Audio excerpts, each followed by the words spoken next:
ஒரு கல்லை கடவுளாக மாற்றத் தெரிந்த மனிதனுக்கு தன்னை மனிதனாக மறந்துவிட்டான் என கரூர் சம்பவத்தை சுட்டிக்காட்டி விமர்சகர்களுக்கு அமைச்சர் அன்பில் மகேஷ் பதிலளித்துள்ளார்.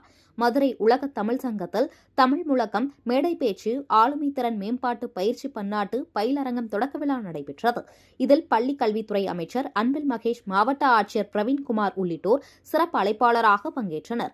விழாவிற்கு பின்னர் செய்தியாளர்களை சந்தித்து பேசிய அமைச்சர் அன்பில் மகேஷ், பள்ளி வளாகங்களில் தேங்கியுள்ள மழைநீரை உடனடியாக அகற்ற தலைமை ஆசிரியர்களுக்கு அறிவுறுத்தப்பட்டுள்ளதாகவும், பள்ளிகளில் மின்கசிவுகள் ஏதும் உள்ளதா என ஆய்வு செய்ய உத்தரவிட்டுள்ளதாகவும், மழைக்காலங்களில் விடுமுறை அளிப்பதற்கு மாவட்ட ஆட்சியர்களுக்கு அனுமதி அளிக்கப்பட்டுள்ளதாக தெரிவித்தார். அதனைத் தொடர்ந்து பேசிய அவர், கரூர் துயர சம்பவத்தில் தான் அழுத வீடியோ காட்சிகளுக்கு தமிழக வெற்றிக் கழகத்தினர் மற்றும் அரசியல் தலைவர்கள் விமர்சனம் செய்ததை சுட்டிக்காட்டி, உணர்ச்சிகளும் அறிவும் சார்ந்து சமமான பேச்சுகள் அமைந்திட வேண்டும். உணர்ச்சிகள் அதிகமாகி அறிவு குன்றியிருந்தால் விலங்குகளுக்கு சமமானது. முதலில் நாம் மனிதர்கள் என்பதை தெரிந்து கொள்ள வேண்டும். ஒரு கல்லை கடவுளாக மாற்றத் தெரிந்த மனிதனுக்கு தன்னை மனிதனாக மறந்துவிட்டான் என பதிலளித்துள்ளார்.